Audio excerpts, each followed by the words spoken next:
எல்லோருக்கும் வணக்கங்க. இன்னைக்கு நம்ம பார்க்கக்கூடிய பதிவு வந்து பார்த்தீங்கன்னா, முசுமுசுக்கை. இந்த செடி வந்து பார்த்தீங்கன்னா, ரோட்டோரத்துல எல்லாம் நெறைய படர்ந்து கிடக்கும். தேவையில்லாத நெறைய இருக்கும். அப்ப நம்ம பார்க்கும்போது, இந்த செடி எதுக்குடா அப்படின்னு சொல்லி நமக்கு தோணும். இப்பதாங்க தெரியுது அந்த முசுமுசுக்கையோட பயன்கள் என்ன அப்படிங்கிறத பத்தி நம்ம இன்னைக்கு பார்க்க போறோம். முசுமுசுக்கை வந்து 2 இலை எடுத்துக்கோங்க. அதோட 3 மிளகு வச்சு நல்லா வெற்றிலையை மென்னு சாப்பிட்ற மாரி அந்த அந்த முசுமுசுக்கையை சாப்பிட்டீங்கன்னு வச்சுக்கோங்களேன், உங்கள் நெஞ்சு சளி எல்லாமே வெளியேறிடும்.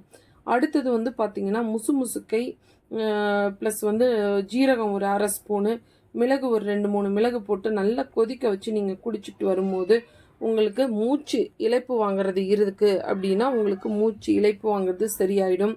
இந்த முசுமுசுக்கை இலையை அரைச்சி தோசை மாவுடன் கலந்து சாப்பிடும்போது, நாள்பட்ட சளி, வறட்டு இருமல் இதெல்லாம் சரியாயிடும். அடுத்தது வந்து பார்த்தீங்கன்னா, இந்த முசுமுசுக்கையை ஒரு 4, அடுத்தது மிளகு ஒரு 2, மஞ்சள், ஜீரகம் இதெல்லாம் போட்டு நல்லா கொதிக்க வச்சுட்டு நீங்கள் வந்து ஒரு டீ மாதிரி நீங்கள் குடிக்கும்போது உங்களோட எதிர்ப்பு சக்தி அதிகரிக்கும்.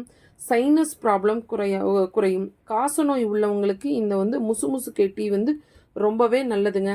இந்த பதிவு பிடிச்சிருந்தது அப்படின்னா லைக் பண்ணுங்கள், ஷேர் பண்ணுங்கள், சப்ஸ்கிரைப் பண்ணுங்கள். தேங்க்யூ.